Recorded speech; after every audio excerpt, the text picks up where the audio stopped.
तो आज हम करेंगे प्रश्नावली 3.2 का प्रश्न संख्या 2। और ये जो हमारा चैप्टर नंबर 3 चल रहा है, इसका मैंने इंट्रोडक्शन पार्ट बना रखा है।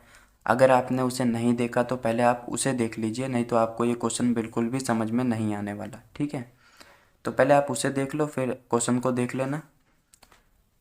ठीक है, तो क्वेश्चन को पढ़ लेते हैं। अनुपातों A1/A2, B1/B2 और C1/C2 की तुलना कर ज्ञात कीजिए कि निम्न समीकरण युग्म द्वारा निरूपित रेखाएं एक बिंदु पर प्रतिच्छेद करती हैं, समांतर हैं अथवा समपाती हैं। देखिए क्वेश्चन को ध्यान से समझते हैं। यहाँ पर हमें क्या करना है, यहाँ पर हमें A1/A2 और B1/B2 और C1/C2 की तुलना करनी है, और तुलना करके हमें ज्ञात करना है कि ये जो समीकरण युग्म दिए गए हैं, इनकी रेखाएं एक बिंदु पर प्रतिच्छेद करती हैं, समांतर हैं अथवा समपाती हैं। ये हमें पता लगाना है। ठीक है, तो आप क्वेश्चन को समझ गए होंगे अच्छे से। अब यहाँ पे टोटल तीन पार्ट हैं, तो एक एक करके करते हैं। तो ये हमारा फर्स्ट पार्ट है।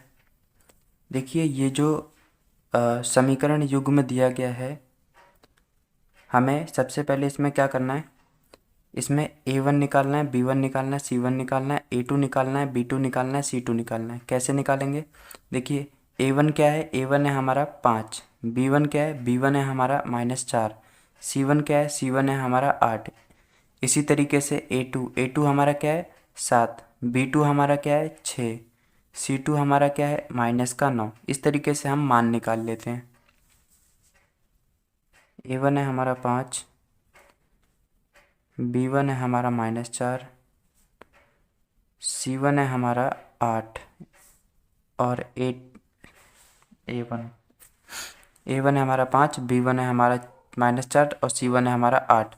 इसी तरीके से A2 है हमारा 7, B2 है हमारा 6 और C2 है हमारा -9। इस तरीके से आपको मान निकाल लेने हैं।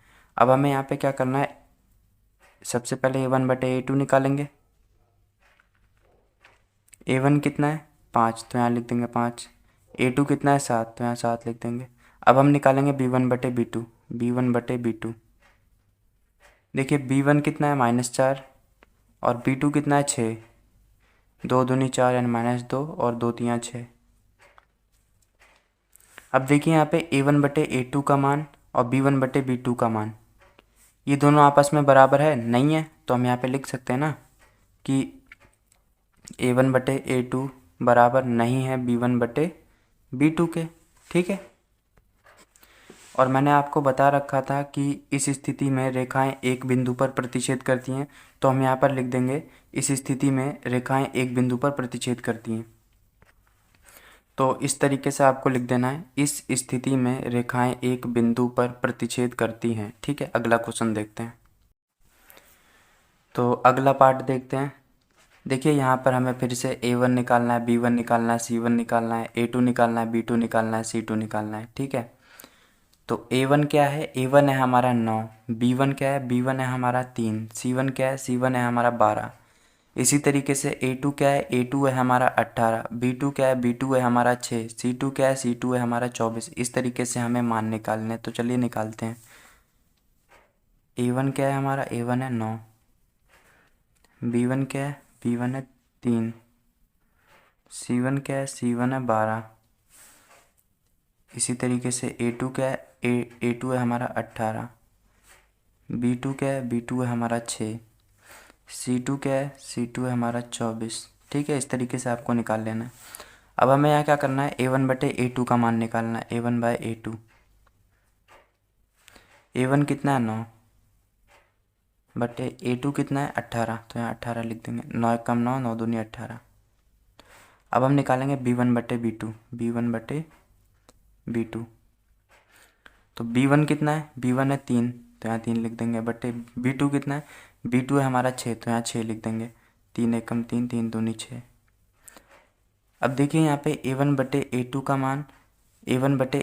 मान और B1/B2 का मान, A1 बटे A2 का मान और B1 बटे B2 का मान दोनों बराबर है। तो अब हमें यहाँ पे C1 बटे C2 भी निकालना होगा। अगर ये दोनों बराबर नहीं होते तो फिर कोई C1 बटे C2 नहीं निकालते। अब ये दोनों बराबर आ गए तो हमें यहाँ पे C1 बटे C2 भी निकालना होगा। तो C1 कितना है, C1 है हमारा 12 और C2 कितना है, C2 है हमारा 24। तो 12 एकम 12, 12 दूनी 24।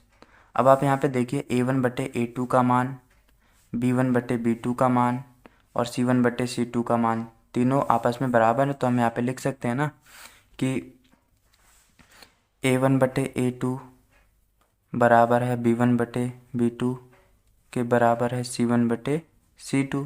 ठीक है। और मैंने आपको बताया था कि इस स्थिति में क्या रेखाएं कैसी होती हैं, समपाती रेखाएं होती है। तो हम यहाँ लिखेंगे इस स्थिति में समपाती रेखाएं होती हैं। तो इस तरीके से आपको लिखना है, इस स्थिति में समपाती रेखाएं होती हैं। ठीक है। अगला क्वेश्चन देखते हैं। तो अब हम करेंगे सेकंड पार्ट। सबसे पहले हमें यहाँ पे A1 निकालना है, B1 निकालना है, C1 निकालना है और A2 निकालना है, B2 निकालना है, C2 निकालना है। ठीक है। देखिए A1 क्या है, A1 है हमारा 6, B1 क्या है, B1 है हमारा -3, C1 क्या है, C1 है हमारा 10। इसी तरीके से देखिए A2 क्या है, A2 है हमारा 2, B2 क्या है, B2 देखिए यहाँ x के ये y के गुणा में कोई संख्या नहीं है तो 1 हो गया। तो B2 हमारा क्या हो गया, -1। C2 हमारा क्या हो गया, C2 हमारा हो गया 9। इस तरीके से हमें मान निकाल लेना है। A1 हो गया हमारा 6, B2 हमारा A1 हो गया हमारा 6 और B1 हमारा हो गया -3 और C1 हमारा हो गया 10। इसी तरीके से हमारा A2 हो गया 2, B2 हो गया हमारा -1 और C2 हो गया हमारा 9। ठीक है। तो इस तरीके से आप मान निकाल सकते हैं। और जब आप इसमें एक्सपर्ट हो जाएंगे तो आपको इसकी भी ज़रूरत नहीं पड़ेगी, आप सीधा ही मान निकाल लेंगे। ठीक है। तो हम यहाँ पे अब सबसे पहले निकालेंगे A1 बटे A2। A1 कितना है, 6, A2 कितना है, 2। तो यहाँ हो जाएगा हमारा 2 3 6 और 2 एकम 2। अब हम निकालेंगे B1 बटे B2। B1 कितना है, -3 और B2 कितना है, -1। माइनस से माइनस कैंसिल, आ गया यहाँ पे 3 बटे 1। अब देखिए यहाँ पे A1 बटे A2 का मान और B1 बटे B2 का मान आपस में बराबर है। तो अब हमें यहाँ पे C1 बटे C2 भी निकालना होगा। C1 क्या है, 10, C2 कितना है, 9। अब आप यहाँ पे देखिए A1 बटे A2 का मान और B1 बटे B2 का मान तो आपस में बराबर है, लेकिन C1 बटे C2 का मान बराबर नहीं है। तो हम यहाँ लिख सकते हैं ना कि A1 बटे A2 बराबर है B1 बटे B2 के, लेकिन बराबर नहीं है C1 बटे C2 के। ठीक है। और मैंने आपको बताया था कि इस स्थिति में समांतर रेखाएं होती हैं। तो हम यहाँ लिख देंगे इस स्थिति में समांतर रेखाएं होती हैं। तो इस तरीके से आपको लिख देना है, इस स्थिति में समांतर रेखाएं होती हैं। ठीक है। तो ये क्वेश्चन हमारा यहाँ पे ख़त्म होता है। अगर आपको ये वीडियो अच्छी लगी हो तो इस वीडियो को लाइक, शेयर और चैनल को सब्सक्राइब कर देना। वीडियो देखने के लिए थैंक यू।